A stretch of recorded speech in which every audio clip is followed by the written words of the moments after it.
So much for this, sir. Now shall you see the other. You do remember all the circumstance. Remember it, my lord. Sir, in my heart there was a kind of fighting that would not let me sleep. Methought I lay worse than the mutins of the bilboes, rashly, and praise be rashness for it, let us know our indiscretion sometimes serves us well. When our deep plots do pall, and that shall learn us, there's a divinity that shapes our ends, rough hew them how it will. That is most certain.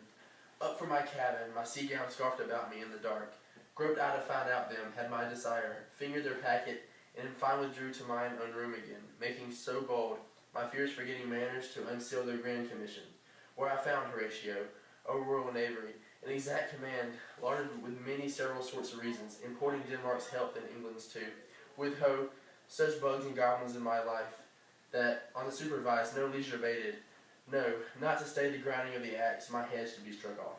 Is it possible? Here's the commission. Read it at more leisure. But wilt thou hear now how I did proceed? I beseech you. Being thus benetted round the villainies, ere I can make a prologue to my brains, they had begun the play. I sat me down, devised a new commission, wrote it fair. I once did hold it as our statutes do, a baseness to write fair, and laboured much, how to forget that learning. But, sir, now it did me yeoman's service. Wilt thou know the effect of what I wrote? Ay, good my lord. An earnest conjuration from the king, as England was his faithful tributary, as love between them like the palm might flourish, as peace should still her wheaten garland wear, and stand a comma between their amities, and many such like ases of great charge, that on the view and knowing of these contents, without debatement further, more or less, he should the bearers put to sudden death, not striving time allowed. How was it sealed? Why, even in that was heaven ordinate. I had my father's signet in my purse, which was the model of that Danish seal, folded the writ up in the form of the other, subscribed it, gave the impression, placed it safely, the changeling never known. Now the next day was our sea fight, and what to this was sequent thou knowest already. So Guildenstern and Rosencrantz go too? Why, man, they did make love to this employment. They are not near my conscience, their defeat does by their own insinuation grow. 'Tis dangerous when the baser nature comes between the past and fell and sense points of mighty opposites. Wow, what a king is this? Does it not, thinks thee, stand me now upon he hath killed my king and whored my mother, pop in between the election of my hopes, thrown out his angle for my proper life, and with such cozenage, is it not perfect conscience to acquit him with his arm, and is it not to be damned, to let this canker of our nature come and further evil? It must be shortly known to him from England. What is the issue of this business there? It will be short. The interim is mine, and a man's life no more than to say one. But I am very sorry, good Horatio, that to Laertes I forgot myself. For, by the image of my cause, I see the portraiture of his. I'll court his favours. But sure the bravery of his grief did put me into a towering passion. Peace. Who comes here? Your lordship is right. Welcome back to Denmark. I humbly thank you, sir. Dost know this waterfly? No, my good lord. Thy state is the more gracious, for 'tis a vice to know him. He hath much land and fertile. Let a beast be lord of beasts, and his crib shall stand at the king's mess. 'Tis a jackdaw, but, as I say, spacious in the possession of dirt. Sweet lord, if your lordship were at leisure, I should impart a thing to you from his majesty. I will receive it, sir, with all diligence and spirit. Put your bonnet to his right use. 'Tis for the head. I thank your lordship. It is very hot. No, believe me, 'tis very cold. The wind is northerly. It is indifferent cold, my lord. Indeed. But yet methinks it is very sultry and hot, or my complexion. Exceedingly, my lord. It is very sultry, I swear. I cannot tell how, but my lord, his majesty, bade me signify to you that he has laid a great wager on your head. Sir, this is the matter. I beseech you, remember. Nay, good my lord, for mine ease, in good faith. Sir, here is newly come to court Laertes, believe me, an absolute gentleman, full of most excellent differences, of very soft society and great showing. Indeed, to speak feelingly of him, he is the card or the calendar of gentry, or you shall find him incontinent of what part a gentleman would see. Sir, his refinement suffers no perdition in you, though I know to divide him inventorially would dizzy the arithmetic of memory, and yet but y'all neither in respect of his quick sale, but in the variety of extolment, I take him to be a soul of great article, in his infusion of such dearth and rareness, as, to make true diction of him, his syllable in his mirror, and who else would trace him his umbrage, nothing more. Your lordship speaks most infallibly of him. The concernancy, sir? Why do we wrap the gentleman in our more raw breath? Sir? It's not possible to understand in another language. You will do, sir. What imports the nomination of this gentleman? Of Laertes? His purpose is empty already. All golden words are spent. Of him, sir. I know you are not ignorant. I would you did, sir. Yet, in faith, if you did, it would not much approve me.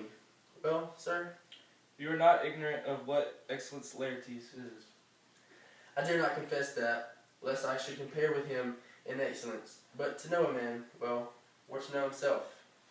I mean, sir, for his weapon. But in the imputation laid on him by them, in his meed he's unfellowed. What's his weapon? Rapier and dagger.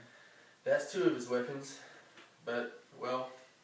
The king, sir, hath wagered with him 6 Barbary horses against the which he has imponed. As I take it, 6 French rapiers and poignards with their assigns, as girdle, hanger, and so 3 of the carriages in faith are very dear to fancy, very responsive to hilts, most delicate carriages, and of very liberal conceit. What call you the carriages? I knew you must edify by the margin ere you had done. The carriages, sir, are the hangers. The phrase would be more germane to the manner if we could carry a cannon by our sides. It might be the hangers till then. But on 6 Barbary horses against 6 French swords there are signs, and 3 liberal conceited carriages, that's the French bet against the Danish. Why is this imponed, as you call it? The king, sir, hath laid, sir, that in a dozen passes between yourself and him, he shall not exceed you 3 hits. He hath laid on 12 for 9, and it would come to immediate trial, if your lordship would vouchsafe the answer. How if I answer no? I mean, my lord, the opposition of your person in trial. Sir, I will walk here in the hall. If it please his majesty, it is the breathing time of the day with me. Let the foils be brought, the gentleman willing, and the king hold his purpose. I will win for him, and I can. If not, I will gain nothing but my shame and the odd hits. Shall I re-deliver you even so? To this effect, sir, after what flourish your nature will. I commend my duty to your lordship. Yours. He does well to commend it himself. There are no tongue else for his turning. This lantwing runs away with a shell on his head. He did comply with his dug before he sucked it. Thus has he, and many more of the same breed that I know the drossy age dotes on, only got the tune of the time and outward habit of encounter, a kind of yesty collection which carries them through and through the most fond and winnowed opinions, and do but blow them to their trial. The bubbles are out. My lord, his majesty commended him to you by young Osric, who brings back to him that you attend him in the hall. He sends to know if your pleasure holds to play with Laertes, or that you will take longer time. I am constant to my purposes. They follow the king's pleasure. If his fitness speaks, mine is ready, now or whensoever, provided I be so able as now. The king and queen and all are coming down. In happy time. The queen desires you to use some gentle entertainment to Laertes before you fall to play. She will instruct me. You will lose this wager, my lord. I do not think so. Since he went into France, I have been in continual practice. I shall win at the odds. But thou wouldst not think how ill all's here about my heart. But it is no matter. Nay, good, my lord. It is but foolery. But it is such kind of gain-giving as one would perhaps trouble a woman. If your mind is like anything, obey it. I will forestall the repair hither, and say you're not fit. Not a whit. We defy augury. There is special providence in the fall of a sparrow. If it be now, 'tis not to come. If it be not to come, it will be now. If it be not now, yet it will come. The readiness is all, since no man has aught of what he leaves. What is it to leave betimes? Let it be.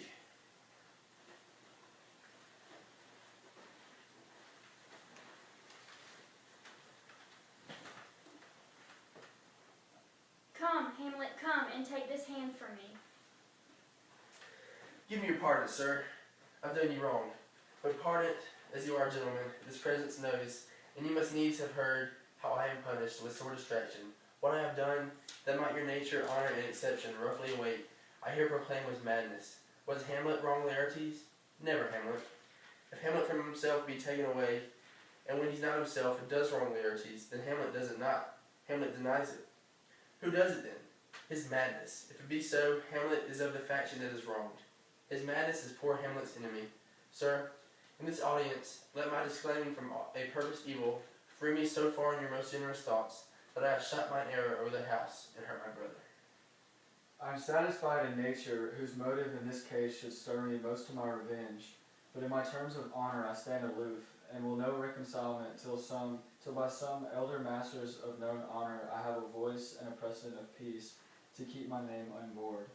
But till that time I do receive your offered love like love and will not wrong it. I embrace it freely, and with this brother's wager, frankly play. Give us the foils, come on. Come, one for me. I'll be your foil, Laertes. In mine ignorance, your skill shall, like a star in the darkest night, stick fiery off indeed. You mock me, sir. No, by this hand. Give them the fools, young Osric. Cousin Hamlet, you know the wager. Very well, my lord.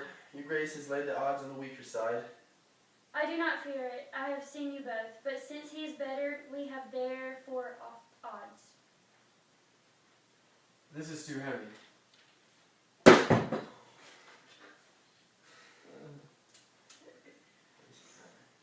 Let me see another. This likes me well. These foils have all the length. Aye, my good lord.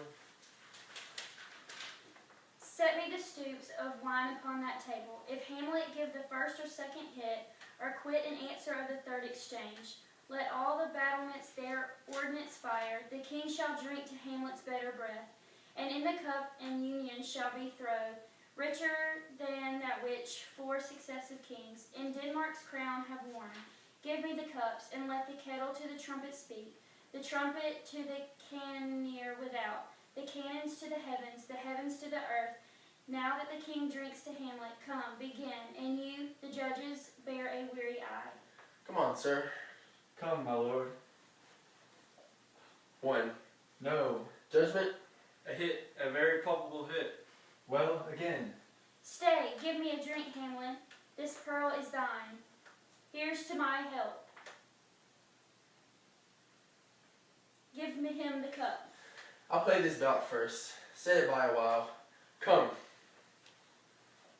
Another hit. What say you? A touch, I do confess. Our son shall win.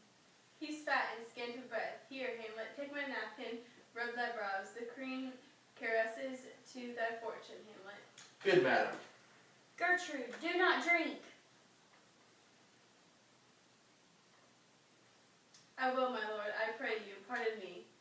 It is the poisoned cup. It is too late. Come, let me wipe thy face. My lord, I'll hit him now. I do not think. And yet it is almost against my conscience. Come, for the third, Laertes. You but dally. I pray you pass with your best violence. I am afeard you make a wanton of me. You say so? Come on. Nothing, neither way. How about you now? Hearken, they are incensed. Nay, come again. Hey. Look to the queen there, ho! They bleed on both sides. How's that, my lord? How's it, Laertes? Why, as a woodcock to mine own springe, Osric, I am justly killed with mine own treachery. How does the queen? She swoons to see them bleed. No, no, the drink, the drink. Oh, my dear Hamlet, the drink. I am poisoned. Oh, villainy! Oh, let the door be locked. Treachery, seek it out. It is here, Hamlet. Hamlet, thou art slain. No medicine in the world can do thee good. In thee there is not half an hour of life. The treacherous instrument is in thy hand, unbaited and envenomed. The foul practice hath turned itself on me.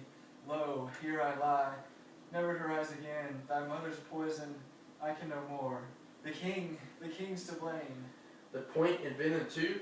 Then venom, to thy work. Ah! Treason, treason. Oh, yet defend me, friends. I am but hurt. Here, thou incestuous, murderous, damned Dane, drink of this potion. Is thy union here? Follow my mother.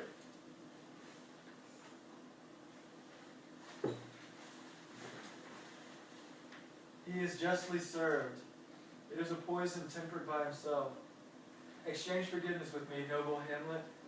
Mine and my father's death come not upon thee, nor thine on me. Heaven make thee free of it. I follow thee. I am dead, Horatio. Wretched queen, adieu.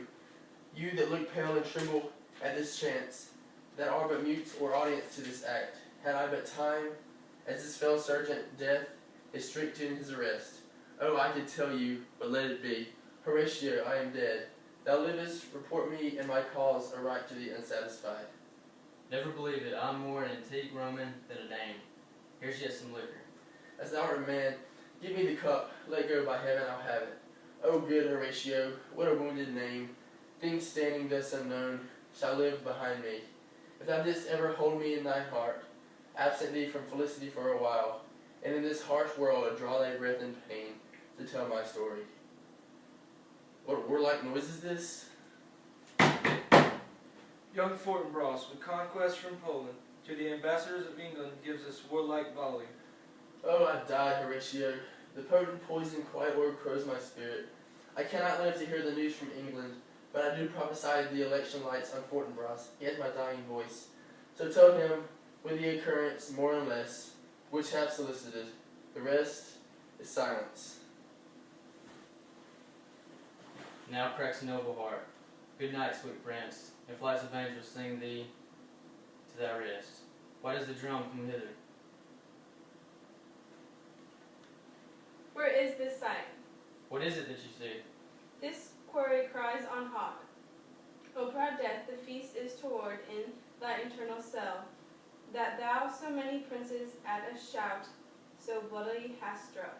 The sight is dismal, and our affairs from England come too late. The years are senseless that should give us hearing. To tell him his commandment is fulfilled, that Rosencrantz and Guildenstern are dead. Where should we have our thanks? Not from his mouth. Had the ability of life to thank you, he never gave commandment for their death. But since subject upon the bloody question, you packed from Polish wars, and you from England, are here he arrived. Give order that these bodies, high on stage, be placed to the view. And let me speak to yet the unknown world. How these things come about, so shall you hear, of carnal blood, bloody and unnatural acts, of accidental judgments, casual slaughters, of deaths put on by cunning and forced cause. In this upshot, purposes mistook, falling on the inventor's head. So all I would say, all this can I truly deliver. Let us haste to hear, and call the noblest to the audience. For me, the sorrow I embrace my fortune. I have some rights of memory in this kingdom, which now to claim my vantage doth invite me. Of that I shall also cause to speak, from those mouths whose voice will draw on mine, on more. Will it the same pretensely perform, even while men's minds are wild, that a mischance on plots and errors happen.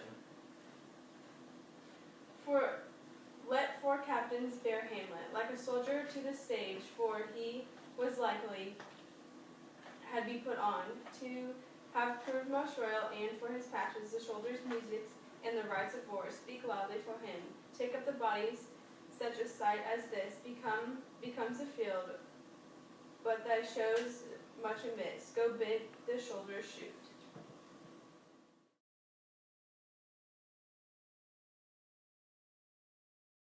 Alternate ending.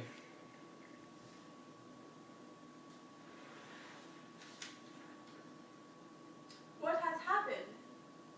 Alas, I remember, we were poisoned. Does the poison not worketh? Methinks not. My head hurteth. Woe is me. Waketh my husband. Waketh thee. What hath happened? The poison had not worketh. Alas, then Hamlet be not slain. I knew it, thy poison didn't work. Come back!